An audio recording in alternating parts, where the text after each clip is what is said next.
সকল জল্পনার অবসান ঘটিয়ে সাকিব খানের সঙ্গে বিয়ের কথা প্রকাশ করেছেন চিত্রনায়িকা অপু বিশ্বাস। ছেলে আব্রাহাম খান জয়কে নিয়ে মিডিয়ার সামনে সকল ঘটনার বর্ণনা দেন অপু। তিনি বলেন, বিয়ের পর থেকে সাকিব আমাকে অনেক মানসিক টর্চার করেছে।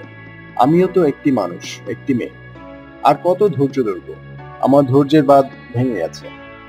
এতদিন আমি একা ছিলাম, কিন্তু এখন আমার সন্তান আছে। আমার সন্তানের ভবিষ্যতের কথা আমাকেই চিন্তা করতে হবে। আমার শিশু সন্তানের তো কোনো দোষ নেই। সে কেন বাবার আদর ভালোবাসা থেকে বঞ্চিত হবে? আমি একা কষ্ট সহ্য করেছি, আমার সন্তানেরকে কোনো কষ্ট পেতে দিব না।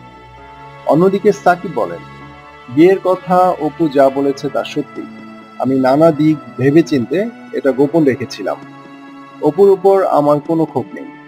আমার অনুরোধ থাকবে, এটা নিয়ে কেউ বিভ্রান্তি ছড়াবেন না। আপনারা সবসময় আমার পাশে যেভাবে ছিলেন, আগামীতেও তাই থাকবেন। 2008 সালের 8ই এপ্রিল বিয়ে করেন সাকিব অপু। গত বছরের 27 সেপ্টেম্বর সাকিবের সন্তানের মা হন অপু।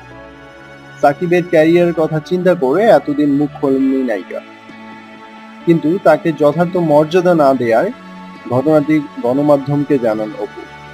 এ ব্যাপারে আপনাদের কি মতামত বন্ধুরা? কমেন্ট করে জানিয়ে দিন, আর অবশ্যই সাবস্ক্রাইব করুন। ধন্যবাদ।